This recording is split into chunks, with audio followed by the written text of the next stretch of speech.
Hello, listeners. This is Kat, and welcome back to Put Your Hands Up Podfics. This will be the continuation of Verdant Revolution. This will be Part 4, Chapter 4, entitled A New Beginning. The trip home from Aldera was tense. Perhaps that was putting it lightly. Inko's face was a mixture of emotions: horror, sorrow, consternation, self-loathing, and righteous fury were each taking their turns and sometimes even mixing. By the time they had stepped through the door, Izuku was fairly certain that if he'd had his knife on him, then he could have cut the tension and served it on a plate. Izuku's eyes tracked his mother as she walked into their home, walked across to their couch, and to Izuku's shock, immediately broke down into a crying mess. Of all the reactions, he hadn't been expecting this to be one of them. Anger at effectively being kicked out of his school, or at him ruining an age-old friendship with the Bakugo family.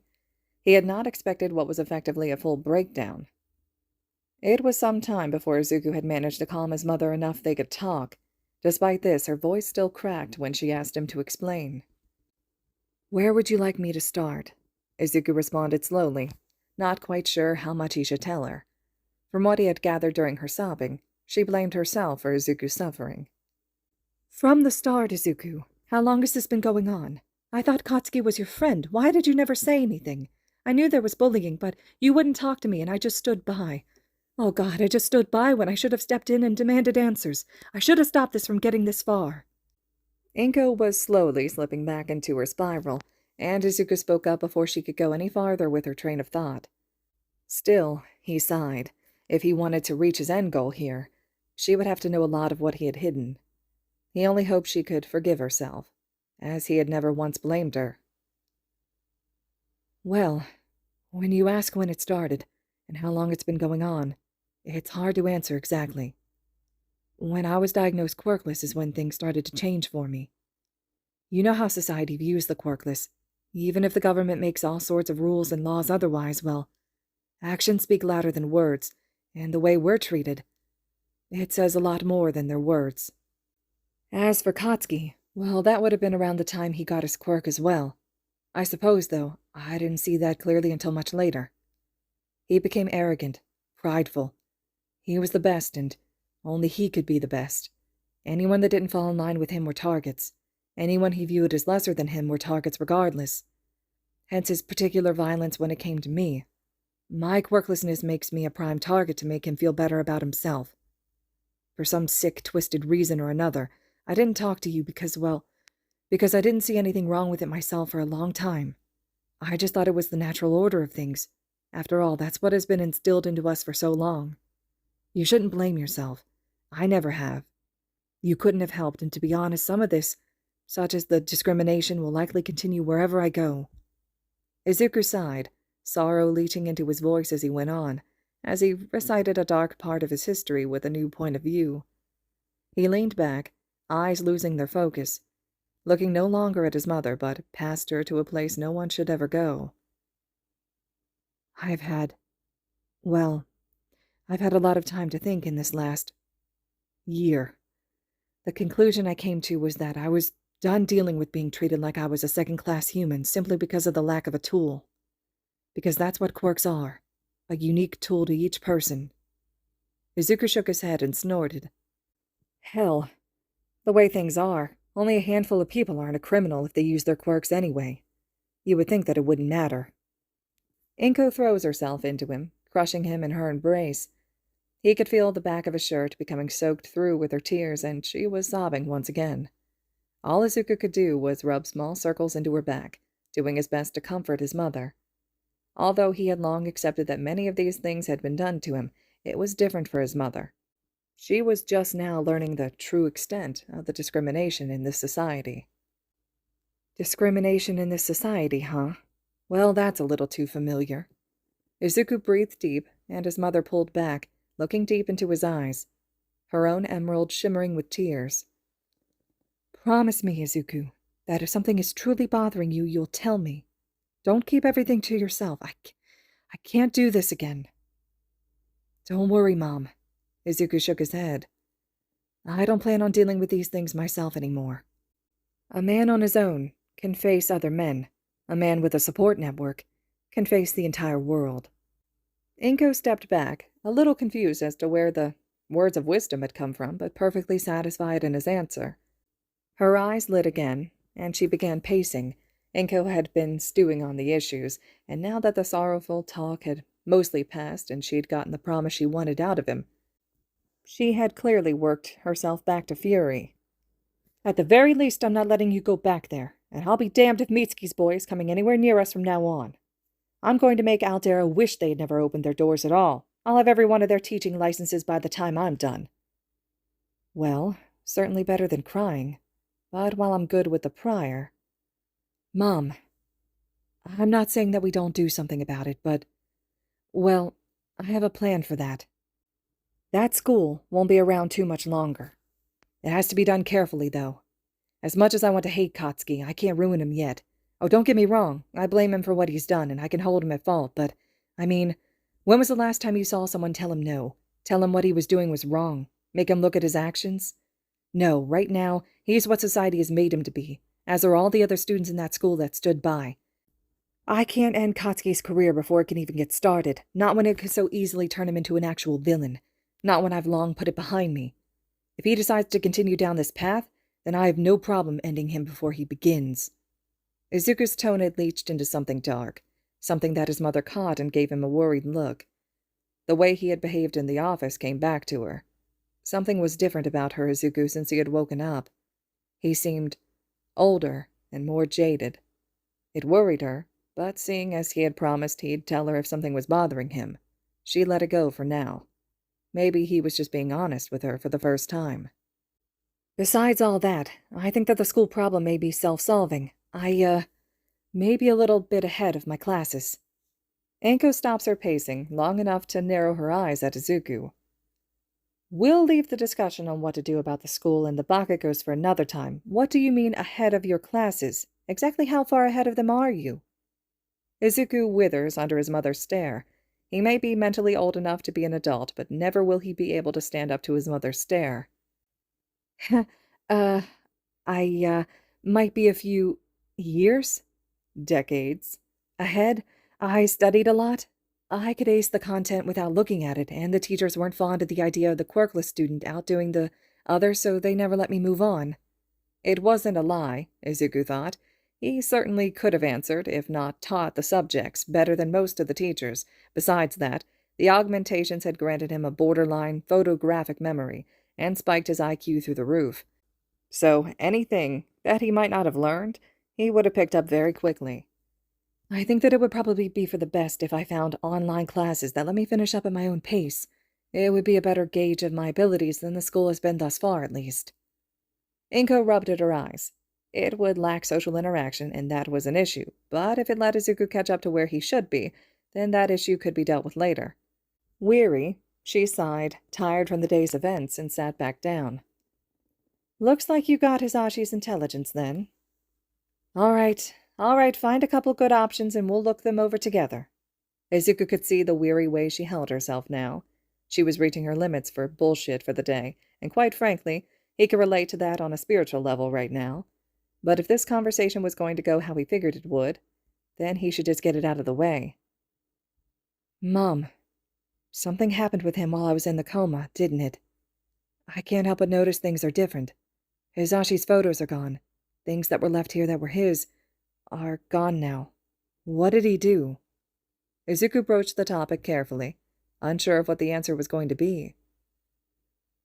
Well, when you were attacked, I contacted him on Island. Long story short, he stated I shouldn't worry about you. Izuku narrowed his eyes. Is that so? He suspected that his father had said far more than she was letting on, but he wasn't going to push her if she didn't want to talk. It would be easy enough to check into anyway. Yet another thing to add to his growing list of things to do. A couple weeks had passed since the events at Aldera, and Izuku's sweat dropped as he stared at his computer screen. He had only started his online schooling a week prior, and now he was staring at the completion screen for his sophomore year of high school. He had known he was ahead, but there had been several factors he hadn't anticipated. First, as it turned out, he remembered far more than he thought he had regarding his education. Sure, his language classes had taken him a moment to dust off the languages of this world, But after that, learning it was nothing compared to Osmian, Furian, or the slew of languages he had to learn in the Academy for Cryptography. Secondly, he had evidently brought more than just a couple of the genetic splicings they'd endured. Only time would tell just how many had come with him, but right now they were reactivating as he worked his body back into shape. He'd only needed to sleep thrice in the last 2 weeks, and all 3 times had ended just as his first night had. Izuku shook his head, leaning back in his chair to stare at his ceiling. He'd have to talk to someone eventually. He logically knew that. They had been trained with the knowledge of what they were doing to themselves. Even still, he couldn't help but feel that he shouldn't bother. He was living something like a second life, and he should feel blessed at the chance, but why him? Why not Sergeant Reed, Sergeant Wilson? Didn't they do as much, if not more, than him? He shook his head once more to clear his thoughts. Don't think like that. You know where that kind of thought process leads. You've seen it before. Don't go there. Izuku could feel himself getting twitchy. He had too much energy right now. It served him wonderfully when he was running field operations or working on a project, but this didn't challenge him in the slightest. Project, eh? His brain flashed to Dagoba Beach. He could start cleaning the beach, but he knew that it wouldn't be enough, not unless he wanted to be out on the beach cleaning in the wee hours of the morning. While an option, he wasn't quite that desperate yet. His mother wouldn't like the idea, and while the area was safe enough, he didn't particularly want to explain to the police why he had broken someone's spine for trying to mug him at 3 in the morning. I bet that beach has plenty of materials buried in there that are still usable, though. I'll be needing gear anyway if... Izuku stopped mid-thought, frowned, and sat up. Did he even still want to be a hero? He had certainly wanted to be one before the coma, but now... Could he call himself a hero with the things he had done to others? No, he knew he was no hero. He still wanted to help people, though. That hadn't changed. Police? No, too constrained by rules and red tape. Medical? He didn't want to help people only after the incident had already occurred. That would be a waste of his training. Vigilante? He wouldn't be doing anything illegal, technically. For once, his quirkless status could actually help him there. However, he would still be chased down on the technicalities of his gear and those laws. Military again? No. Not that there was an issue with the military. If anyone understood what they did, it was him. But he wouldn't be satisfied with that in this world as it is now. In the end, heroics was his only choice. He'd take the license to be a hero, Izuku decided, if only so that he could help people without the law getting in the way. But he certainly wouldn't ever consider himself one. Izuku wiped his brow sweat as he cracked his neck and rolled his shoulders. Then his elbows, wrists, fingers, spine, knees, and ankles cracked as well. He winced when everything else cracked with his neck. Izuku had managed to convince the city to lend him a series of dumpsters that would be emptied each morning in exchange for his community service of cleaning the beach. It had taken entirely too many arguments to get even that, considering that this beach was supposed to be their responsibility in the first place. But he had them now, so that detail didn't particularly matter. He had only been at it for a couple of days, but anyone could already see the difference. Where Izuku had once been nothing more than a walking twig with a bush of hair on his head, now he was sporting dense muscle up and down his body that clearly showed with his monochrome shorts and tank top. His hair pulled back into its ponytail where it was out of the way for his beach cleanup. Between the beach and his regimented exercise routine, he was rapidly regaining the muscle he'd had before waking up. Much like the beach, though, progress towards his goals was slow. Izuku had been about right before in his estimates regarding the trash, 30 feet at its deepest points and at least 5 at minimum at its thinnest. This resulted in mountains and dunes of trash and abandoned parts. He was pretty sure there had been 1 or 2 cars he had already seen buried, and he'd only surveyed about 20% of the trash mountains thus far. While it had disgusted Izuku initially as to what some people considered trash, he found it helped him quite a lot. Everything from common scrap metal, of which was plentiful, to old platinum case lighters. Any kind of precious metal like that always made Izuku jump for joy. Those could be repurposed for all sorts of things later if he got access to some kind of forge.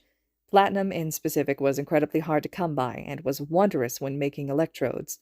Not that he had delved too deeply into the mechanical side of things. That had always been left to their unit's 2 engineering sergeants, with Izuku handling the biological side of things.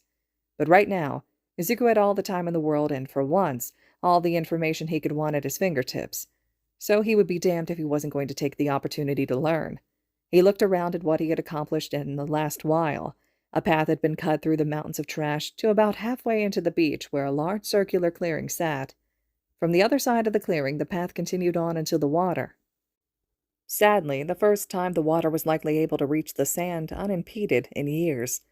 One pile sat in the middle of the clearing. Particularly useful salvage or pieces that could be repurposed went into that pile. Otherwise, a very clear line of footprints from the beach to the dumpster detailed where Izuku had made countless treks to remove useless, defunct, cannibalized, or legitimate garbage.